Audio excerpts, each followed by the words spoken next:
안녕하세요. 저번 시간에는 균에 대해 알아봤는데요. 이번 시간에는 이어서 뉴스 기사를 살펴보겠습니다. 여기도 균주라는 표현이 등장하는데요. 조금 더 공부해 보겠습니다. 모든 이해의 시작은 definition부터죠. 문장에 사용된 단어가 정확히 무엇을 의미하는지 알아야 문장도 이해하고 전체 뉴스 기사도 이해할 수 있는 것입니다. 균주의 균이 저번 시간에 우리가 공부한 버섯균자라는 걸 알 수 있습니다. 곡간 안에 벼가 들어 있었는데 풀이 자랐던 게 버섯이었죠. 버섯을 뜻하면서도 확장된 의미로 세균도 뜻합니다. 균주는 세균의 특정 개체 하나를 의미합니다. 한국에는 김씨 집안 사람들이 모여 살고 있습니다. 이런 걸 균주라고 이해하면 쉽습니다. 같은 인간이랄지라도 김씨 집안 사람들은 유전자가 상당히 비슷하겠죠. 유전적으로 동일한 개체들의 집합을 균주라고 합니다. 어떻게 유전적으로 동일한 세균 하나를 배양할 수 있을까요? 실험실에서 순수하게 단 하나의 세포만을 분리해내서 독립적으로 배양하면 됩니다. 그럼 거기서부터 자손들이 생기겠죠. 그 자손들은 처음 분리되었던 딱 하나의 세포와 유전적으로 동일할 겁니다. 이게 균주입니다. 어떤 딱 하나의 세균을 분리해내서 거듭 배양하면 여러 자손들이 동일한 유전자를 가지고 만들어지겠죠. 이 계통을 균주라고 하는 것이죠. 그런데 궁금한 게 있죠. 제가 사람을 예시로 들었는데 사람은 세대를 거듭하면서 조금씩 생김새도 달라지잖아요. 김씨 집안 사람이라 하더라도 전부 똑같이 생기지 않았고 각각의 개성이 저마다 있습니다. 그건 유성생식이라서 그런 겁니다. 세균은 세대를 거듭해도 똑같을 수 있는 건 바로 무성생식이기 때문입니다. 이것이 인간과 세균의 차이점입니다. 인간은 세대를 거듭하면서 조금씩 달라지지만 세균은 세대를 거듭하면서 달라지지 않습니다. 그래서 아까 균주의 정의에서 원핵생물 세포에서 유래하여라는 표현이 있었던 겁니다. 원핵생물이 아니었다면 동일한 유전자를 지닌 균주를 배양하는 게 불가능하죠. 바로 원핵생물이 무성생식의 방법으로 DNA를 복제하기 때문에 가능한 것이죠.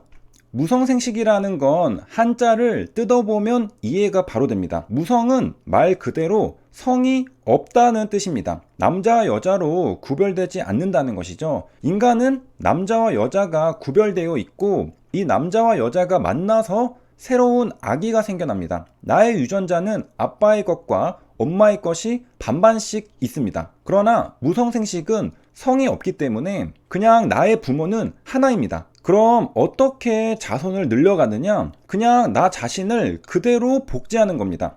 체세포 일부가 떨어져 나오면서 똑같은 개체를 만드는 것이죠. 그러니까 나의 부모와 나의 모습이 똑같다는 겁니다. 그렇기 때문에 균주가 계통을 유지하면서 동일한 유전자를 지닌 세균들을 배양할 수 있는 것이죠. 만약 유성생식이었다면 세대를 거듭할 때마다 다른 자손들이 나와서 불가능했겠죠. 정리하면요, 세균 하나가 자신과 똑같은 둘로 나눠지는 게 무성생식입니다. 이분법이라고 말하면 이해가 쉽죠. 다시 정의를 보면요, 유전적으로 동일한 개체를 유지할 수 있는 균주를 배양하려면 무성생식할 수 있는 원핵생물이어야 한다는 게 중요하다는 것도 알 수 있습니다. 그래야 최초의 조상세포와 유전적으로 동일한 자손이 생겨나기 때문이죠. 이런 배경 지식을 가지고 뉴스 기사로 돌아오겠습니다. 균주의 핵심 포인트는 동일한 유전자였습니다. 동일한 유전자를 지닌 세균만 순수하게 분리해서 따로 배양하고 싶을 때 사용하는 것이죠. 이 말은 종류가 다르다는 걸 뜻합니다.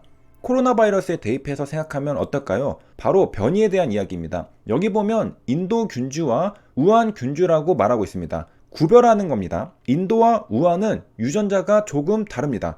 그래서 변이 바이러스인 것이죠. 한데 모아서 배양하면 안 됩니다. 따로 구별해야 하죠. 균주는 세균에 사용하는 용어인데 아마도 코로나 바이러스를 배양한 세포들 또는 세균들을 말하는 걸로 보입니다. 코로나 바이러스를 실험실에서 사용하고 연구하려면 복사를 하긴 해야 하잖아요.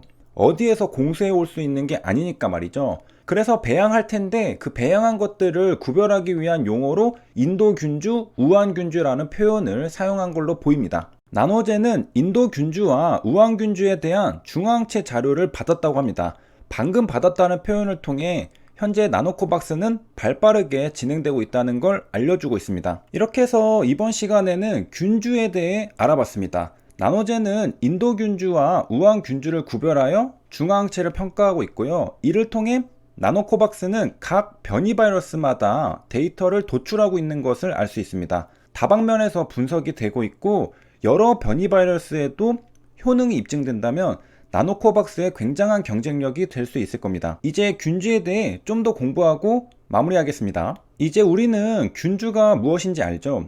세균을 분리해서 순수 배양하고 그것을 계속 배양할 때 그 계통을 균주 계통이라 합니다. 세균 하나를 순수하게 분리해서 배양하는 겁니다. 그런데 이런 걸 왜 하는 걸까요? 인간이 어떤 세균에 순수한 계통이 필요할 때 사용합니다.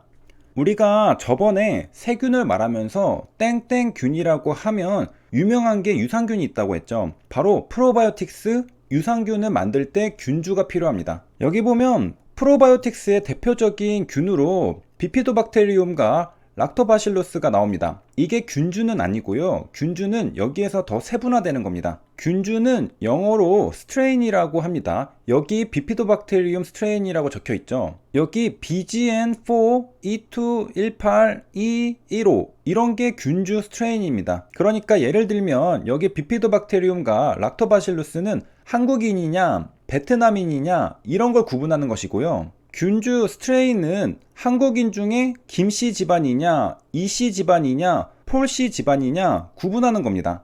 그러니까 좀 더 세부적인 구분이 균주라는 것이죠. 그리고 프로바이오틱스를 만들기 위해 균주, 스트레인까지 구분하는 걸 보고 우리는 무언가 하나를 눈치챌 수 있습니다. 바로 같은 비피도박테리움이라 할지라도 균주에 따라 효능이 다를 수 있다는 겁니다. 같은 비피도박테리움의 효능이 크게 다르지 않다면 제약사가 굳이 균주까지 신경 쓸 필요는 없을 텐데 효능이 다르기 때문에 균주까지 세부적으로 신경 쓰는 것입니다. 같은 종이라도 같은 속이라도 그 효능은 다를 수 있다는 것이죠. 같은 한국인이라도 김씨네 집안 사람들은 두뇌 회전이 빠르고 이씨네 집안 사람들은 신체 능력이 뛰어날 수 있는 것이죠.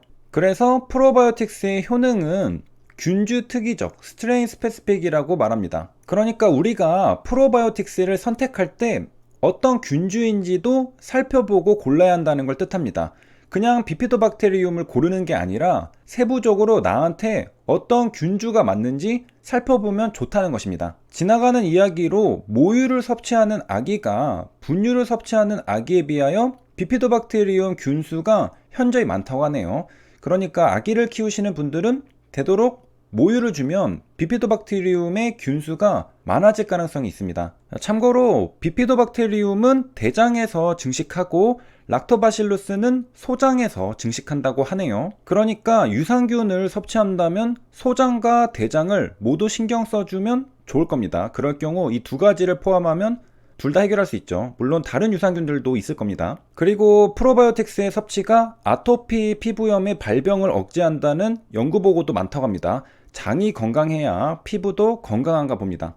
자, 이렇게 해서 이번 시간에는 균주에 대해 알아보고 나노젠이 우한균주, 인도균주를 나눠서 각각 분석하고 있다는 것도 알아봤습니다. 여기까지 시청해주셔서 감사합니다.